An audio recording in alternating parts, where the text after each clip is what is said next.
18-ാം തീയതി കൂടിയ എക്സിക്യൂട്ടീവ് യോഗത്തിൽ കോർപ്പറേഷനിലെ വിദ്യാഭ്യാസ സ്റ്റാൻഡിംഗ് കമ്മിറ്റി ചെയർമാൻ പങ്കെടുക്കുകയും നഗരത്തിലെ ഗതാഗത നിയന്ത്രണവുമായി ബന്ധപ്പെട്ട് തിരുവനന്തപുരം SMP സ്കൂളിലും സ്കൂൾ വക മാഞ്ഞാലിക്കുളം ഗ്രൌണ്ടിലും വണ്ടികൾ പാർക്ക് ചെയ്യുന്നതിനെപ്പറ്റി ചർച്ച ചെയ്യുകയും ചെയ്തിരുന്നു.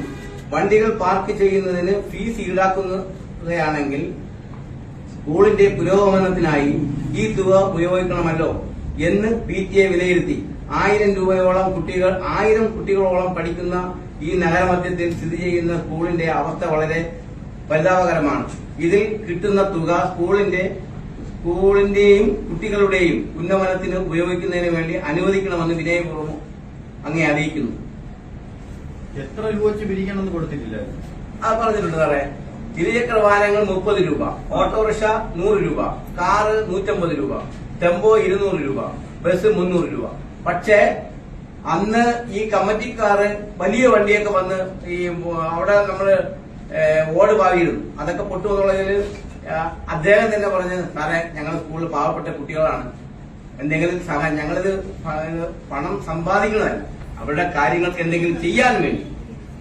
അപ്പൊ എന്ത് വേണമെന്നാണ് ചോദിച്ചതെന്നാണ് പറയുന്നത്. അപ്പൊ എന്ത് വേണമെന്ന് ചോദിച്ചപ്പോ സാറേ എന്ത് തരുമെന്ന് ചോദിച്ചപ്പോ സാറിന് ഇഷ്ടമുള്ള. അപ്പൊ അവർക്ക് ഇഷ്ടപ്പെട്ടത്, അതിലാർക്കും തർക്കമില്ല. തർക്കങ്ങൾ പിന്നീട് ഉണ്ടാക്കിയതാണ്. ഏതൊരുവിധ തർക്കങ്ങളും അവർക്കില്ല. എന്നിട്ട് അങ്ങനെയാണെങ്കിൽ ഞാൻ പറഞ്ഞു, പോലീസ് പിടിച്ചപ്പോ ഇദ്ദേഹത്തിന്റെ കയ്യിലാണ് പൈസ.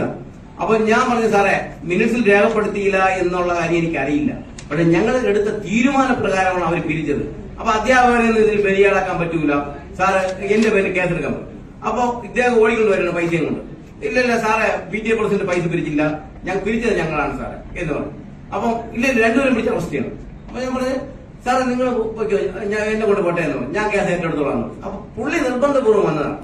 അത് പോയിട്ട് ആ പിരിവ് അവർ തന്നെ, ഞാൻ പറഞ്ഞ ഇത് ആർക്കെങ്കിലും നിങ്ങളെ പൈസ നിങ്ങൾ പറയുന്ന സ്ഥലത്തും അല്ലെങ്കിൽ മേയറുടെ ക്യാബിനകത്ത് ഞാൻ കൊണ്ടുവരാം, എത്ര പൈസ നിങ്ങൾ പറയുന്നു അത് കൊണ്ടുവരാം. പിരിച്ചത് തെറ്റാണെങ്കിൽ അത് ഉത്തരവാദിത്തപ്പെട്ട ഞാൻ ഏറ്റെടുക്കുകയാണ്. അപ്പൊ പ്രിൻസിപ്പാളും മലകം പറഞ്ഞു, അങ്ങനെ രേഖയിൽ എഴുതിയിട്ടില്ല എന്ന്.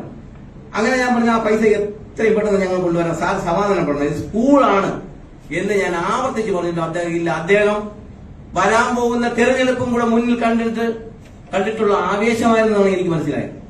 ഇത് അങ്ങനെ ഭക്തജനങ്ങൾ ഇങ്ങനെ കാത്തു നിൽക്കുകയില്ലേ.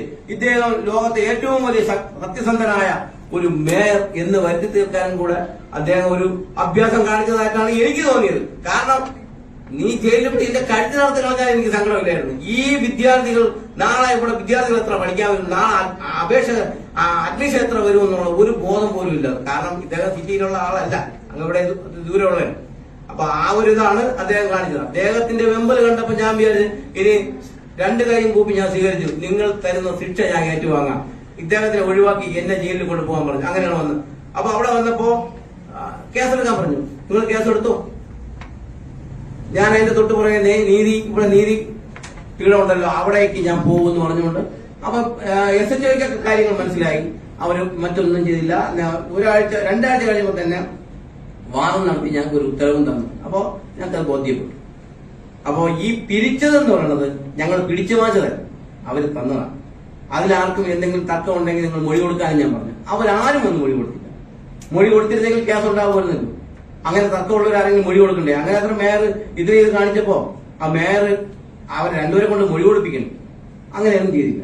പിന്നെ ഞങ്ങൾക്ക് മേയറടുത്ത് അങ്ങനെ ഒരു ശത്രുതയൊന്നുമില്ല. മേയർ ആ സ്കൂളിന്റെ കാര്യങ്ങൾ ഇനിയും ചെയ്യാനുള്ളതാണ്.